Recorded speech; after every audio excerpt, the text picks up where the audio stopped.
తాకట్టులో ఉన్న బంగారాన్ని విడిపించి ఆ రోజు ఆన్లైన్ రేటుకే మేము కొంటాం. Sharma gold company. Suman TV ప్రేక్షకులకి నమస్కారం. నేను గిరిజ. డిసెంబర్ 1 నుంచి 15వ తేదీ వరకు ద్వాదశ రాశుల ఫలితాలు ఎలా ఉన్నాయో తెలిపేందుకు ప్రముఖ జ్యోతిష్య పండితులు బ్రహ్మశ్రీ నందిభట్ల శ్రీహరి శర్మ గారు ఉన్నారు. గురువు గారితో మాట్లాడి మరిన్ని విషయాలు తెలుసుకునే ప్రయత్నం చేద్దాం. నమస్కారం గురువు గారు. వాగర్థావివ సంపృక్తౌ వాగర్థ ప్రతిపత్తయే జగతః పితరౌ వందే పార్వతీ పరమేశ్వరౌ. సదాశివ సమారంభాం శంకరాచార్య మధ్యమాం అస్మదాచార్య పర్యంతం వందే గురు పరంపరాం. ఆదిత్యాయ చ సోమాయ మంగళాయ బుధాయ చ గురు శుక్ర శనిభ్యశ్చ రాహవే కేతవే నమః. శృంగేరి జగద్గురు పీఠాధిపతులకి కంచి పీఠాధిపతులకి నమస్కారములు తెలియజేసుకుంటూ కార్యక్రమాన్ని ప్రారంభిద్దాం. గురుగారు, వృశ్చిక రాశికి ఈ డిసెంబర్ 1 నుంచి 15వ తేదీ వరకు విద్య, ఉద్యోగ, వ్యాపార వీటన్నింటికి కలిపి అసలు ఏ విధంగా ఉంది అంటారు గురుగారు, తెలియజేస్తారా? వృశ్చిక రాశిలో జన్మించినటువంటి వారికి డిసెంబర్ 1వ తారీఖు నుంచి 15వ తారీఖు వరకు ఏ విధంగా ఉండబోతుందో తెలుసుకునే ముందు గ్రహ సంచారం గురించి తెలుసుకుందాం. రాశిలోనే రవి, బుధుడు, 2వ ఇంట శుక్రుడు, 3వ తారీఖు నుంచి శుక్రుడు తృతీయ స్థాన ప్రవేశము. ఇక ప్రధానంగా చూసుకున్నట్లయితే 4వ స్థానంలో శని సంచారం, అర్ధాష్టమ శని ప్రభావము. అలాగే ఈ సంబంధించినటువంటి 5వ స్థానంలో రాహు యొక్క సంచారం, మరియు 7వ స్థానంలో గురువు వక్రీకరించి స్థితి పొంది ఉండడం. ఇక 9వ స్థానంలో కుజుడు స్తంభించి ఉండడం, లాభస్థానంలో కేతు. వెరసి చూసుకున్నట్లయితే ఈ యొక్క వృశ్చిక రాశిలో జన్మించినటువంటి వారు ప్రధానంగా జన్మ రవి ప్రభావము చేత కొంత మానసికమైనటువంటి అశాంతి, చేస్తున్నటువంటి పనులలో ఆటంకాలు, తృప్తి లేనటువంటి జీవితం ఈ యొక్క జన్మ రవి సంచార ప్రభావం వలన కలుగుతాయి. ఇక అర్ధాష్టమ శని దోష ప్రభావం ఎలాగో ఉండింది, దానివల్ల ప్రతి ప్రయత్నంలో ఆటంకాలు, ఇక రుణగ్రస్తులు అవ్వడము, సమయానికి డబ్బు చేతికి అందకపోవడం, ఇలాంటి వ్యవహారాలతో కొంత ఇబ్బందికర పరిస్థితులు అనేటువంటివి ఈ యొక్క వృశ్చిక రాశి వారికి గోచరమవుతాయని చెప్పవచ్చు. ఇక ప్రధానంగా చూసుకున్నట్లయితే తృతీయ స్థానము శుక్రగ్రహ సంచార ప్రభావం చేత కొంత ఒడిదుడుకులు అనేటువంటి ఉన్నప్పటికీ కూడాను నూతన వ్యక్తుల యొక్క పరిచయ ప్రభావం, స్త్రీ సౌఖ్యము చక్కగా ఉండడం, ఈ కారణం చేత కొంతలో కొంత అయినా ఆనందాన్ని పొందగలిగే పరిస్థితి ఈ యొక్క వృశ్చిక రాశిలో జన్మించినటువంటి వారికి ఉంటుందని చెప్పవచ్చు.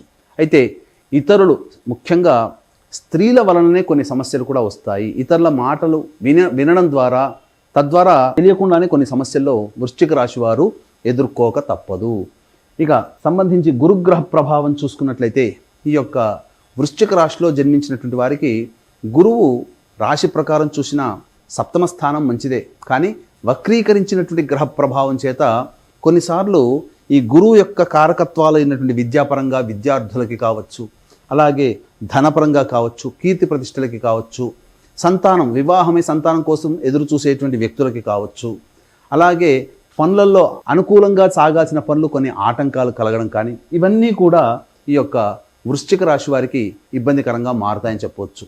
కాబట్టి అర్ధాష్టమ శని దోష ప్రభావము మరియు గురువు 7వ స్థానంలో వక్రీకరించినటువంటి ప్రభావం చేత ధనము సకాలానికి అందకపోవడం అనేటువంటిది గోచరమవుతుంది.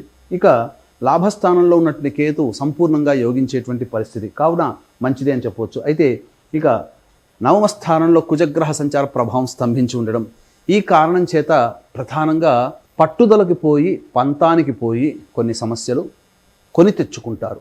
కాబట్టి పంతము, పట్టింపులు అనేటువంటివి విడనాడి ఈ యొక్క వృశ్చిక రాశి వారు సాధారణమైనటువంటి జీవితాన్ని కనుక గడిపినట్లయితే మరింత మెరుగైనటువంటి పరిస్థితులు ఉంటారని చెప్పవచ్చు. విద్యార్థులు శ్రమ కోరిస్తే తప్ప సత్ఫలితాలు పొందలేనటువంటి పరిస్థితి. ఇక వివాహానికి సంబంధించిన ప్రయత్నాలన్నీ కూడాను ప్రయత్నపూర్వకమైనటువంటి ఫలితాలు కలుగుతాయి. అనగా ప్రయత్నము బాగా చేస్తేనే ఫలితాలు ఉంటాయని చెప్పవచ్చు. ఇక అన్నిటికంటే ముఖ్యంగా ఈ రియల్ ఎస్టేట్ రంగంలో ఉన్నటువంటి వారు, అలాగే లాయర్ వృత్తిలో ఉన్నటువంటి వారు, రైతులు సాధారణమైనటువంటి పరిస్థితులే నెలకొని ఉంటాయి. వ్యాపార విస్తరణకి, నూతన పంటలకి ఇది సరైనటువంటి సమయము కాదు అనే విషయాన్ని గమనించుకోవాలి. ఇక ఎఫ్ఎంసీజీ రంగంలో ఉన్నటువంటి వారు, జ్యువెలరీ రంగము, ఎడ్యుకేషనల్ ఇన్స్టిట్యూషన్స్, ఎఫ్ఎంసీజీ, సూపర్ మార్కెట్లు, జనరల్ స్టోర్స్, అలాగే తీర్థయాత్రలు నడిపేటువంటి వాళ్ళు, పూజా స్టోర్స్ నడిపేటువంటి వాళ్ళు, వీళ్ళందరికీ కూడాను సాధారణమైనటువంటి ఫలితాలే ఉంటాయి. పెద్ద మార్పులు, చేర్పులు అనేటువంటివి ఈ యొక్క వృశ్చిక రాశి వారికి డిసెంబర్ 1వ తారీఖు నుంచి 15వ తారీఖు వరకు ఉండవు. అయితే ప్రధానంగా కొన్ని రోజులలో గనక చూసుకున్నట్లయితే ఆ కొన్ని రోజుల్లో మానసికమైనటువంటి ప్రశాంతత లోపిస్తుంది. కాబట్టి ధనము కూడా సహాయానికి అందదు. కాబట్టి ఈ యొక్క వృశ్చిక రాశి వారిలో జన్మించినటువంటి వారికి డిసెంబర్ 1వ తారీఖు నుంచి 15వ తారీఖు వరకు ఏ విధంగా ఉండబోతుంది అనేటువంటి విషయాన్ని గురించి క్లుప్తంగా తెలియజేసుకుందాం. ముఖ్యంగా నిరుద్యోగస్తులు నిరాశను ఎదుర్కోవాల్సి వస్తుంది. చిన్నపాటి ఆదాయం కలిగినటువంటి ఉద్యోగముతో సరిపెట్టుకోవాల్సినటువంటి పరిస్థితి వస్తుంది. తోటి ఉద్యోగస్తుల సహాయ సహకారాలు, అధికారుల యొక్క అండదండలు లేకపోవడం, కొంత నిరుత్సాహంగానే ఉన్నప్పటికీ మొక్కవోని ధైర్యంతో ఉద్యోగ మార్పులకి మాత్రము ఎటువంటిగా చర్యలు చేపట్టకండి. ఉన్న ఉద్యోగంలోనే సమయం కలిసి రానప్పుడు తగ్గి ఉండడం, సమయం వచ్చినప్పుడు మన జీవితాన్ని మనం చూసుకోవడం అనేది విషయాన్ని మనసులో పెట్టుకొని ఈ యొక్క వృశ్చిక రాశిలో వారు ఎవరైతే ఉంటారో వారు కనుక ప్రయాణం చేస్తే తప్పకుండా వృశ్చిక రాశి వారికి అందరికీ మంచి జరుగుతుంది. కాబట్టి 1వ తారీఖు నుంచి 15వ తారీఖు వరకు ఆదాయము, ఖర్చు, మంచి చెడు ఏ విధంగా ఉండబోతుందో క్లుప్తంగా తెలియజేసుకుందాం. 1, 2 తారీఖులో కనుక చూసుకున్నట్లయితే ప్రధానంగా ప్రశాంతత ఉండదు. ఎందుకనంటే పెండింగ్లో ఉన్నటువంటి పనులన్నీ పూర్తి చేసుకోవాలనే తపన, అలాగే ధనము సంపాదించుకోవాలనేటువంటి కాంక్ష ఇవన్నీ ఉండడం వల్ల ప్రశాంతత లేని జీవితాన్ని పొందుతూ మీరు అనుకున్నటువంటి పనులని పూర్తి చేసుకోగలుగుతారు. బంధుమిత్రుల యొక్క సహాయ సహకారాలు మీకు అందుతాయని చెప్పవచ్చు. ఇక 3, 4 తారీఖుల్లో కనుక గమనించుకున్నట్లయితే ప్రధానంగా ఇక్కడ 3, 4 తారీఖుల్లో కుటుంబ సౌఖ్యం తక్కువగా ఉంటుంది. ధనపరమైనటువంటి ఖర్చులు అధికంగా ఉంటాయి. ఇక ఈ యొక్క కుటుంబ సభ్యులతో వాగ్వివాదాలు చోటు చేసుకుంటాయి కాబట్టి లౌక్యంతో వ్యవహరించండి. 5, 6 తారీఖుల్లో కనుక చూసుకున్నట్లయితే నూతన స్త్రీ పరిచయ ప్రభావం మీకు కొంత ఆనందాన్ని ఇస్తుంది. బంధుమిత్రుల సహాయ సహకారాలతో మీ పనులన్నీ పూర్తి చేసుకోగలుగుతారు. సకాలానికి డబ్బు మీకు చేతికి అందుతుందని చెప్పవచ్చు. ఇక 7, 8, 9 తారీఖుల్లో కనుక చూసుకున్నట్లయితే వాహనాన్ని నడిపేటప్పుడు జాగ్రత్తలు పాటించాలి.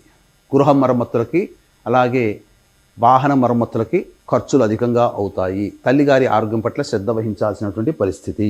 ఇక 10, 11 తారీఖులో కనుక చూసుకున్నట్లయితే మానసికమైనటువంటి ప్రశాంతత లోపిస్తుంది.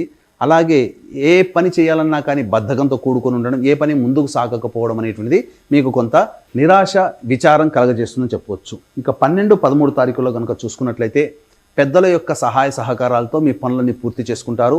ఎప్పుడో మీరు పెద్దల సహాయ సహకారం అడిగినటువంటిది రుణానికి సంబంధించి కావచ్చు, అవన్నీ కూడా మీకు సంప్రాప్తమవుతాయి. మంచిదిగా డబ్బు చేతికి అందుతుంది. రాని బాకీలు వసూలు అవుతాయని చెప్పవచ్చు. ఇక 14, 15 తారీఖులో కనుక చూసుకున్నట్లయితే ప్రధానంగా అందరూ మీ పట్ల పనులు చేసి పెడుతున్నట్టే అనిపిస్తుంది. అది ఒక మాయలాగా. కానీ ఏ పని ముందుకు సాగదు. అందరూ సహాయం చేస్తారని మాటిస్తారు, కానీ ఆ మాటని వాళ్ళు నెరవేర్చలేరు. కాబట్టి మీ కష్టానికి మీరే పడండి. మీ యొక్క ధైర్యమే మీకు మీ ఆత్మవిశ్వాసమే మీకు పెట్టుబడి అనే విషయాన్ని గమనిస్తూ మీ పనులను మీరే చక్కబెట్టుకొని 14, 15 తారీఖుల్లో మంచి విజయాన్ని పొందుతారని చెప్పొచ్చు. ఏతావాత చెప్పొచ్చేది ఏమిటంటే 3, 4, 10, 11 తారీఖుల్లో 7, 8, 9 తారీఖుల్లో ఖర్చులు అధికంగా ఉంటాయి. కావున జాగ్రత్తలు పాటిస్తూ ఆ యొక్క ఖర్చుల శాతాన్ని తగ్గించుకోవడం, ఖర్చుల్ని వాయిదా వేసుకోవడం కనుక చేసుకున్నట్లయితే మరింత మెరుగైనటువంటి ఫలితాలు పొందుతారని చెప్పవచ్చు. ఏది ఏమైనప్పటికీ కూడా ఈ యొక్క వృశ్చిక రాశి వారికి అర్ధాష్టమ శని, సప్తమ గురు వక్రీకరించి ఉండడము, అలాగే కుజుడు స్తంభించి ఉండడము మరియు పంచమ రాహు ప్రభావం వెరసి ఈ యొక్క వృశ్చిక రాశి వారికి శుక్రగ్రహ సంచారం కూడా అనుకూలంగా లేని కారణం చేత కొన్ని సమస్యలు వస్తాయి. కాబట్టి దైవానుగ్రహం తప్పనిసరి. కావున ఇట్టి దైవానుగ్రహం అందరికీ అందించాలనేటువంటి ఒక సదుద్దేశంతో డిసెంబర్ 2వ తారీఖు రోజున పోలి స్వర్గము పొందినటువంటి రోజున పురస్కరించుకొని ప్రముఖ దివ్యక్షేత్రం శ్రీశైల క్షేత్రములో మరియు డిసెంబర్ 15వ తారీఖు రోజున సుప్రసిద్ధ కాశీక్షేత్రములో మీ జాతకరీత్యా కలుగు విద్య, వివాహ, ఉద్యోగ, దాంపత్య, సంతాన, అనారోగ్య సమస్యల నివారణకి మరియు గోచారరీత్యా కలుగు వృషభ, మిథున, కర్కాటక, సింహ, తుల, వృశ్చిక, మకర, కుంభమీన రాశిలో జన్మించినటువంటి వారికి శనిదోష పరిహారార్థమై సర్వదోష నివారణ పూజలు అనేటువంటివి పర్ హెడ్ 1500 రూపాయలకి చేయించడం జరుగుతుంది. 2 క్షేత్రాల్లో నమోదు చేసుకోదలిచిన వాళ్ళు 2 క్షేత్రాలకు సంబంధించినటువంటి రుసుము చెల్లించవచ్చు. అవకాశం ఉన్న వాళ్ళు కార్యక్రమ తంత్రం కాంటాక్ట్ చేసి గోత్రనామాలు నమోదు చేసుకోండి. గురుగారు, ఈ వృశ్చిక రాశికి అంటే కొన్ని సమస్యలు తలెత్తే అవకాశం ఉంది అని రాశి పరంగా చెప్తున్నారు కాబట్టి, సో అలాంటి సమస్యలు నివారించడానికి ఎలాంటి పరిహారాలు చేస్తే మంచిది అంటారు గురుగారు? ఈ యొక్క వృశ్చిక రాశిలో జన్మించినటువంటి వారు ప్రతిరోజు రావి చెట్టు దగ్గర నువ్వుల నూనెతో దీపారాధన చేయడము, అలాగే తూర్పు వైపున ఫేస్ పెట్టి విష్ణు అష్టోత్తరం ఆ రావి చెట్టు కిందనే 3 సార్లు పఠించడం లాంటివి చేసుకుంటే చాలా మటుకు సమస్యలు తగ్గుముఖం పడతాయి. ఎర్రటి పుష్పాలతో సుబ్రహ్మణ్య స్వామిని ఆరాధన చేస్తే సకల దోషాలు తొలగిపోతాయని చెప్పవచ్చు. ఇక చెప్పినటువంటి పరిస్థితులకి విభిన్నంగా మీ యొక్క జాతకం ఉన్నట్లయితే మీ యొక్క జన్మకుండలిలోని జరుగుతున్నటువంటి గ్రహ దశాంతర దశల యొక్క ప్రభావం వలన కావున దగ్గరలోని మంచి ఉపాసనాపరులైనటువంటి జ్యోతిష్యుల్ని సంప్రదించి వారి సలహాలు, సూచనలు కనుక పాటించినట్లయితే మరింత మెరుగైనటువంటి ఫలితాన్ని పొందుతారని చెప్పవచ్చు. చాలా చక్కటి విశ్లేషణ మా కోసం అందించినందుకు ధన్యవాదాలు గురువు గారు. సర్వం శ్రీ ఉమామహేశ్వర పర బ్రహ్మార్పణమస్తు.